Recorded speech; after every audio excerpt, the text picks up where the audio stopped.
Good morning students. पिछले video में हमने उन अभिक्रियाओं को पढ़ने की शुरुआत करी थी जो केवल एल्डिहाइडों के द्वारा दर्शाई जाती हैं। उनमें से दो अभिक्रियाएं हमने पढ़ ली थी। पहली अभिक्रिया थी टोलेन अभिकर्मक के साथ क्रिया।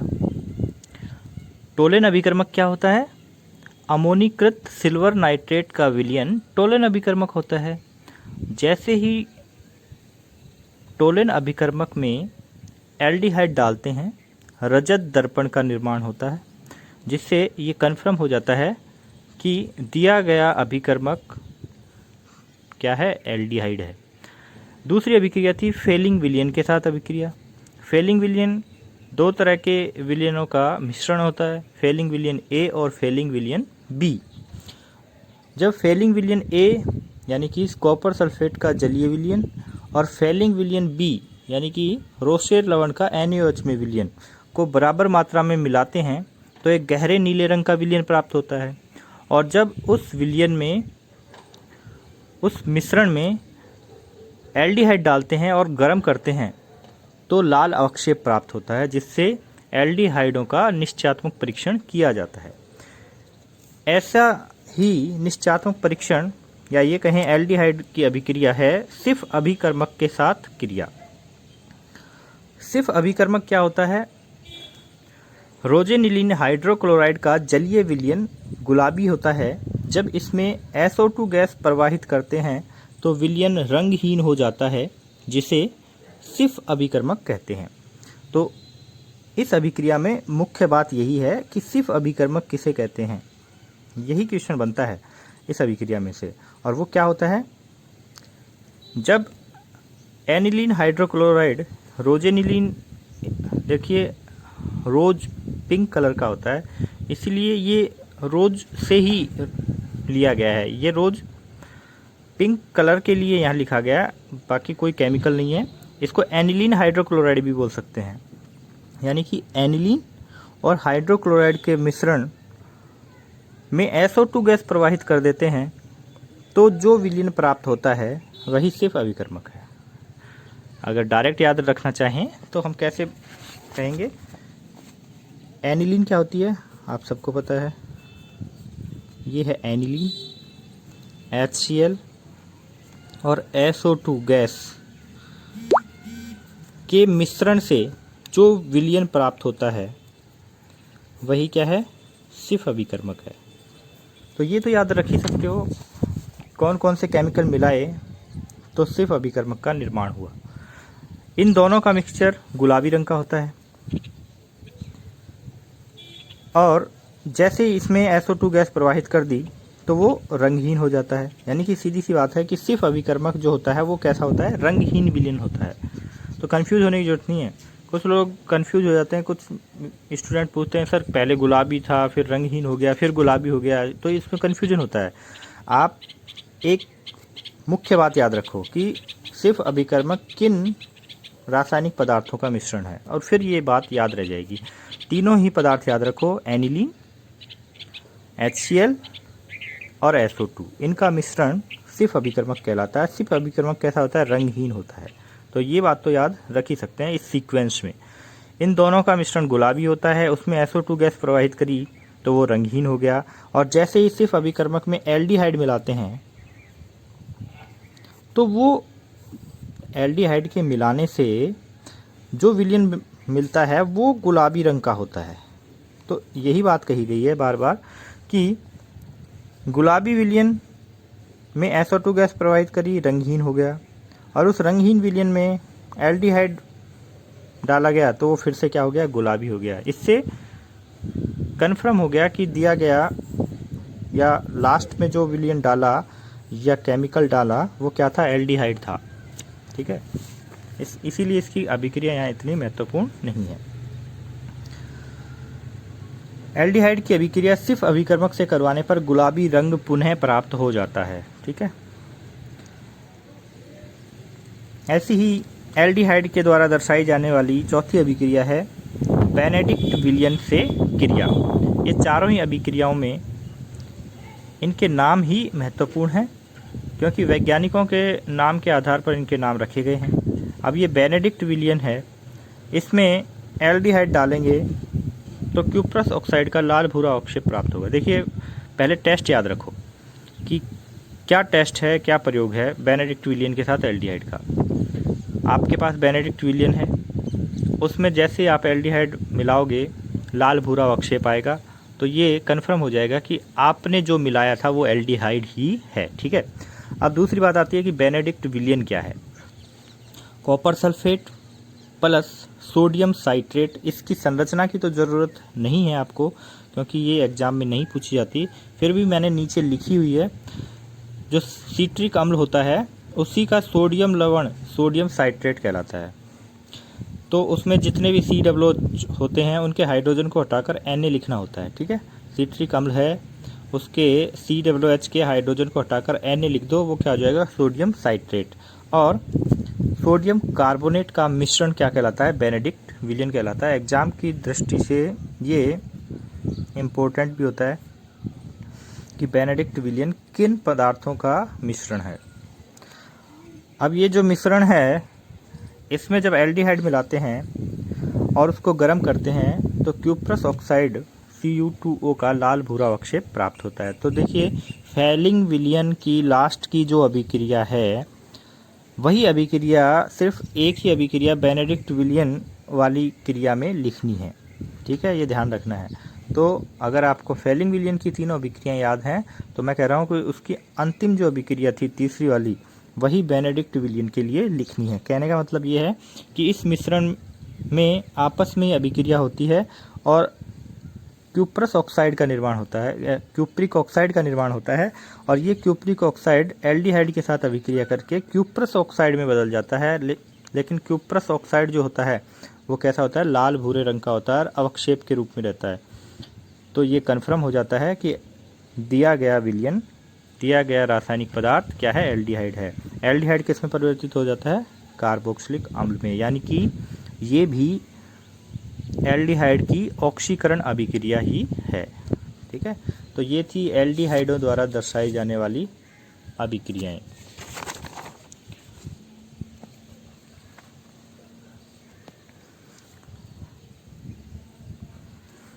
खत्म नहीं होती हैं। पांचवी अभिक्रिया है कैनिजारो अभिक्रिया। हालांकि ये किताब में अलग से दिखा रखी है, लेकिन ये भी कैनिजारो अभिक्रिया भी एल्डिहाइड के द्वारा ही प्रदर्शित करती है, इसलिए मैंने इनको एक साथ ही सम्मिलित कर दिया है। बुक में तो ये 4 रिएक्शन ही एल्डिहाइड द्वारा दर्शा रखी हैं, लेकिन मैंने नोट्स में इनको इसी कैटेगरी में रखा है जो एल्डिहाइड के द्वारा दर्शाई जाती हैं। ठीक है। तो इसको हम कैनिजारो अभिक्रिया को यहीं पढ़ेंगे। ऐसे एल्डिहाइड जिनमें अल्फा हाइड्रोजन परमाणु नहीं होते, जैसे फॉर्मेल्डिहाइड, बेंजल्डिहाइड, क्लोरेल, पीवेल्डिहाइड, ये नया नाम है, ध्यान रखना, सांद्र क्षार की उपस्थिति में कैनिजारो अभिक्रिया देते हैं। इस अभिक्रिया में एक एल्डिहाइड अणु का ऑक्सीकरण तथा दूसरे का अपचयन होता है। देखिए इससे पहले आपने एल्डोल संघनन पढ़ा है, उसको याद कीजिए। एल्डोल संघनन में क्या था कि 2 एल्डिहाइड अणु आपस में अभिक्रिया कर रहे थे क्षार की उपस्थिति में, NaOH की उपस्थिति में, तो हमें एक उत्पाद प्राप्त हो रहा था, एल्डोल उत्पाद, जिसमें एल्डिहाइड समूह और OH समूह दोनों उपस्थित थे। यहाँ भी वही हो रहा है, NaOH की उपस्थिति में 2 एल्डिहाइड अणु आपस में अभिक्रिया कर रहे हैं, लेकिन बनने वाला उत्पाद क्या है, एक तो कार्बोक्सिलिक अम्ल है और दूसरा है एल्कोहल। तो इसका मतलब अभिक्रिया का प्रकार एक जैसा ही है, लेकिन बनने वाले उत्पाद अलग हैं। और दूसरी शर्त क्या है कि जो एल्डिहाइड के 2 अणु आपने लिए हैं वो एल्डिहाइड ऐसे हैं जिनके पास अल्फा हाइड्रोजन नहीं है, यानी कि NaOH की उपस्थिति में ऐसे एल्डिहाइड आपस में अभिक्रिया करते हैं जिनके पास अल्फा हाइड्रोजन नहीं है, तो वो कैनिजारो अभिक्रिया देते हैं। और ऐसे एल्डिहाइड जिनके पास अल्फा हाइड्रोजन उपस्थित है NaOH के साथ अभिक्रिया करके वो एल्डोल संघनन देते हैं। ये ध्यान रखना है, विशेष बात है। मैं फिर से रिपीट करता हूँ, क्योंकि परिस्थिति एक जैसी ही है, अभिकारक एक जैसे ही ले रखे हैं और कोई परिवर्तन नहीं है। बस आपको एल्डिहाइड पहचानने हैं। अगर ये एल्डिहाइड ऐसा है जिसके पास अल्फा हाइड्रोजन नहीं है तो कैनिजारो अभिक्रिया होगी, जिसमें एक एल्डिहाइड का ऑक्सीकरण और दूसरे का अपचयन होगा। ठीक है। और मान लिया यहाँ क्या होता, CH3CHO एसिड एल्डिहाइड होता, NaOH होता, एसिड एल्डिहाइड के दो अणु NaOH होता, तो फिर क्या उत्पाद बनता, एल्डोल उत्पाद बनता। योगात्मक अभिक्रिया होती, एक एल्डिहाइड समूह होता उसमें और एक OH समूह होता, वो एल्डोल संघनन में अच्छे से हमने पढ़ा है। ऐसा ही दूसरा उदाहरण देखो, आपने देखा NaOH है, आपने देखा एल्डिहाइड के दो अणु लिखे हुए हैं, अभिक्रिया कर रहे हैं, तो फिर आपके दिमाग में दोनों अभिक्रियाएं आई, कौन कौन सी, एल्डोल संघनन और कैनिजारो अभिक्रिया।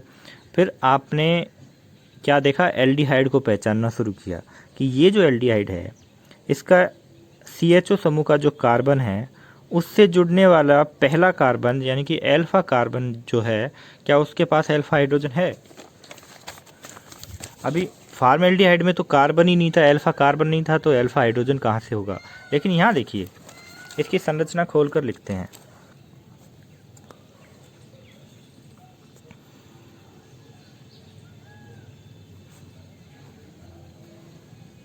बेंजीन वलय की संरचना आप सभी जानते हैं, फिर भी मैं इसको खोल के लिखता हूँ।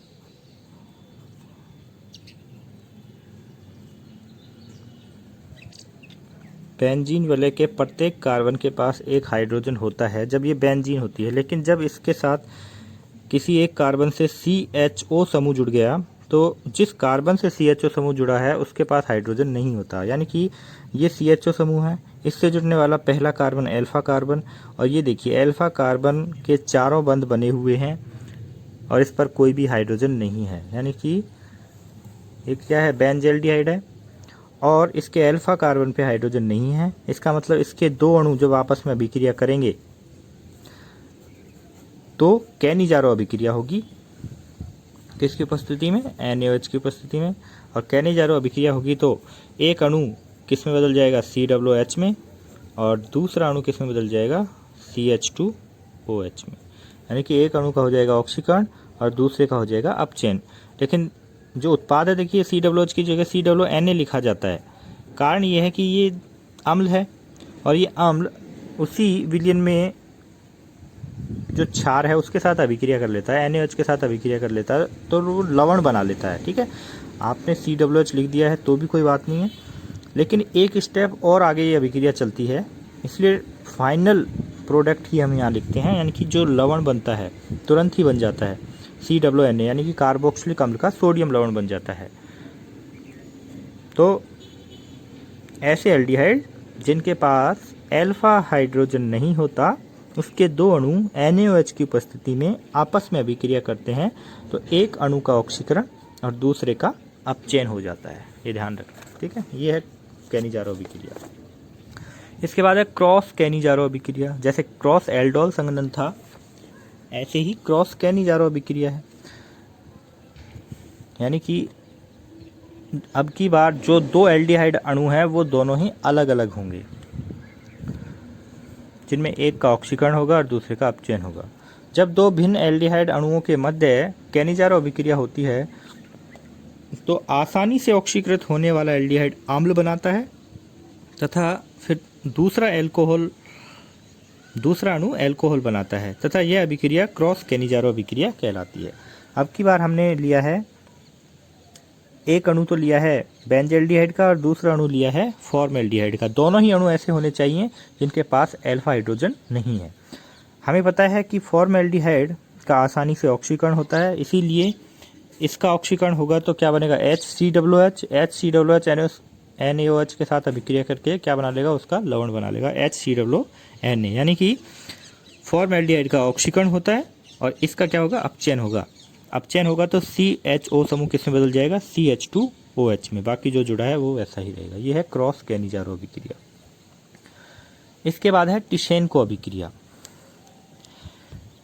देखिए, एल्डोल संघनन, कैनिजारो अभिक्रिया और टिशेनको अभिक्रिया, इन तीनों ही अभिक्रियाओं में एल्डिहाइड के दो दो अणु आपस में अभिक्रिया करते हैं। ऐसा ही इस टिसेन को अभिक्रिया में होता है, लेकिन इसमें ये शर्त नहीं है कि अल्फा हाइड्रोजन होना चाहिए या नहीं होना चाहिए। जिसके पास है वो भी अभिक्रिया कर सकता है टिसेन को, और जिन एल्डिहाइडों के पास अल्फा हाइड्रोजन नहीं है वो भी टिसेन को अभिक्रिया दे सकते हैं। यहाँ देखिए, एसिटाल्डिहाइड के दो अणु एल्यूमिनियम एथॉक्साइड की उपस्थिति में जब अभिक्रिया करते हैं तो एक अणु का ऑक्सीकरण होता है और दूसरे अणु का अपचयन होता है। कैनिजारों में एल्डिहाइड अणु वो होने चाहिए थे जिनके पास अल्फा हाइड्रोजन नहीं है, लेकिन यहाँ ये देखिए एसिटाल्डिहाइड के पास अल्फा हाइड्रोजन होते हैं, फिर भी ये कैनिजारो अभिक्रिया दे रहे हैं। कहने का मतलब है कि एक अणु का ऑक्सीकरण हो रहा है और दूसरे का अपचयन हो रहा है, लेकिन ये किसके उपस्थिति में संभव हो पा रहा है? एल्यूमिनियम एथॉक्साइड की उपस्थिति में। तो इसका मतलब ये है कि अगर अल्फा हाइड्रोजन युक्त एल्डिहाइड आपस में अभिक्रिया करके कैनिजारो अभिक्रिया दर्शा रहे हैं तो इसका मतलब वो कैनिजारो अभिक्रिया नहीं है। वो कौन सी अभिक्रिया है? टिसेनको अभिक्रिया है। तो टिसेनको ने क्या कहा कि एल्यूमिनियम एथॉक्साइड की उपस्थिति में किसी भी प्रकार का एल्डिहाइड अणु आपस में अभिक्रिया करता है तो एक अणु का ऑक्सीकरण और दूसरे अणु का अपचयन हो जाता है।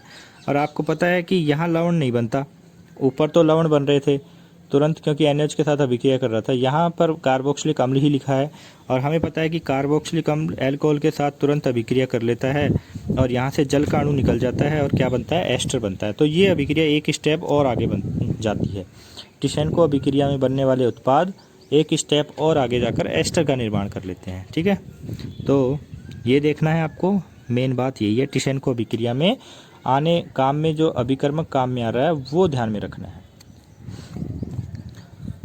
इसके बाद है केवल कीटोनों द्वारा दर्शाई जाने वाली अभिक्रियाएं। इसमें एक ही अभिक्रिया पढ़ेंगे, वो है पिनेकोल का निर्माण।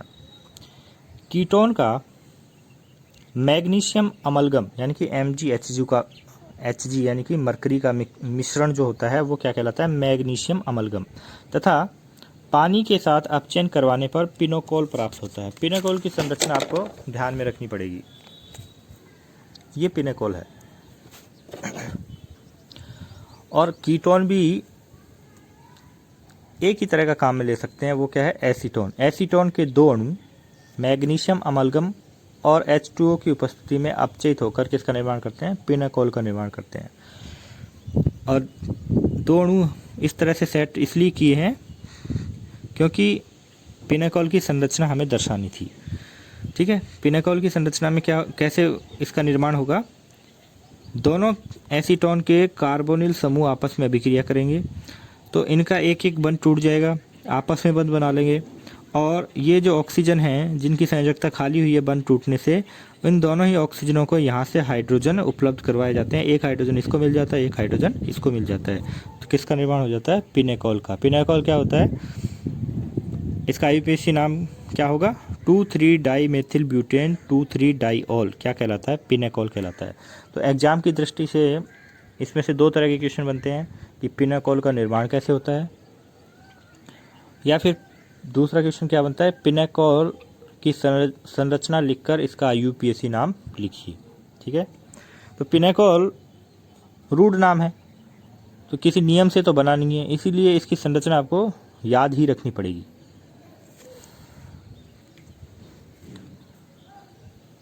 इसके अतिरिक्त मीरवाइन, पॉन्ड्राफ, वर्ली अपचयन भी केवल कीटोनों द्वारा दर्शाई जाती है, जो कि हम पहले पढ़ चुके हैं। एल्डिहाइड और कीटोनों में अंतर देखते हैं। अंतर एक या दो पूछे जाते हैं, ज़्यादा से ज़्यादा दो से ज़्यादा अंतर तो कभी नहीं पूछे जाते। फिर भी यहाँ चार अंतर लिखे हुए हैं। जो अभिक्रिया हमने पहले पढ़ी है उन्हीं को अंतर के रूप में हम दर्शा देते हैं। इसीलिए मैंने यहाँ दो तो वो लिखी हैं जो पहले पढ़ चुके हैं और दो अभिक्रियाएं वे लिखी हैं जो पहले नहीं पढ़ी हैं, सिर्फ यहाँ अंतरों में देख रहे हैं। पहली है, देखिए, टोलेन अभिकर्मक के साथ जब एल्डिहाइड अभिक्रिया करते हैं तो रजत द्रवण बनता है, लेकिन कीटोन टोलेन अभिकर्मक के साथ अभिक्रिया नहीं करते। एक अंतर तो ये हो गया। दूसरा अंतर है, जब एल्डिहाइड फेलिंग विलयन के साथ अभिक्रिया करते हैं तो लाल अवक्षेप प्राप्त होता है, जबकि कीटोन फैलिंग विलयन के साथ अभिक्रिया नहीं करते। ये तीसरी अभिक्रिया देखिए, जब एल्डिहाइड की क्रिया सोडियम हाइड्रोक्साइड की उपस्थिति में NaOH की उपस्थिति में सोडियम नाइट्रोक्साइड से करवाई जाती है तो कोई क्रिया नहीं होती, लेकिन जैसे ही सोडियम नाइट्रोक्साइड की क्रिया कीटोन से करवाई जाती है तो लाल रंग प्राप्त होता है। और चौथा अंतर है, NaOH की उपस्थिति में मेटा डाई नाइट्रोबेंजीन की क्रिया एल्डिहाइड से करवाई जाती है तो कोई भी अभिक्रिया नहीं होती, लेकिन कीटोन की अभिक्रिया जब मेटा डाई नाइट्रोबेंजीन के साथ करवाते हैं NaOH की उपस्थिति में तो लाल बैंगनी रंग प्राप्त होता है। ये 4 अंतर कम से कम आप याद कर लेना, कोई 2 अंतर तो आपको याद रह ही जाएंगे। एल्डिहाइड और कीटोनों के उपयोग हैं। फार्मेल्डिहाइड देखिए, फार्मेल्डिहाइड का 40% विलयन फार्मेलिन कहलाता है, जो कि मृत जीव जंतुओं के परिरक्षण में काम आता है। बायोलॉजी की लैब में आपने देखा भी होगा, जो स्पॉट्स होते हैं उनमें अलग अलग तरह के जीव या फिर कुछ वनस्पति सहेज कर रखी जाती हैं और उसमें एक लिक्विड होता है। वो लिक्विड ही क्या है? फार्मेलिन है। फार्मेलिन में वो ख़राब नहीं होते, सड़ते नहीं हैं, उनकी सुरक्षा करती है और लंबे समय तक वो जिस स्थिति में है वैसे के वैसे ही रहते हैं, वरना बाहर निकाल देंगे तो वो या तो सड़ जाएंगे या सूख जाएंगे। तो फार्मेलिन है, मृत जीव जंतुओं के परिरक्षण में काम में आता है। फार्मेलिन क्या होता है? 40% विलयन होता है फार्मेल्डिहाइड का। इसके अलावा फार्मेल्डिहाइड का उपयोग कीटाणुनाशन में भी होता है। एसिटल्डिहाइड दर्पण के रजतीकरण तथा बंद नाक खोलने की जो दवाइयाँ आती हैं उनके लिए उपयोग में आता है। दूसरी बात है, एसिटल्डिहाइड पैराल्डिहाइड औषधि के रूप में काम में आता है। इसके निर्माण में, पैराल्डिहाइड औषधि के निर्माण में एसिटल्डिहाइड का उपयोग होता है। एसीटोन का उपयोग एसिटिलीन के भंडारण में किया जाता है। एसिटिलीन क्या होती है? एथाइन को ही एसिटिलीन बोलते हैं। CH ट्रिपल बॉन्ड CH को एसिटिलीन बोलते हैं। उसके भंडारण में एसीटोन का उपयोग किया जाता है। और एक अंतर है, वो है एसीटोन का उपयोग कीटीन के संश्लेषण में होता है। कीटीन क्या होती है? ऐसे कार्बनिक पदार्थ जिनमें कार्बन कार्बन के बीच में द्विबंध है और एक कार्बन के साथ ऑक्सीजन द्विबंध से जुड़ा हुआ है, ऐसे कार्बनिक पदार्थ कीटीन कहलाते हैं। देखिए, CO समूह वाले कीटोन कहलाते हैं। तो इसमें कीटो समूह है, लेकिन कीटो समूह का कार्बन द्विबंध के साथ एक कार्बन के साथ और जुड़ा हुआ है, विशेष परिस्थिति है ये। तो इसलिए इन पदार्थों को कीटोन ने बोलकर क्या बोल दिया है? कीटीन बोल दिया है। इसके अलावा एसीटोन का उपयोग नेल पॉलिश रिमूवर के रूप में किया जाता है। तो ये थे एल्डिहाइड और कीटोनों के उपयोग। इसके बाद जो टॉपिक शुरू होगा वो है कार्बोक्सिलिक अम्ल। रविवार को एल्डिहाइड और कीटोनों का टेस्ट होगा।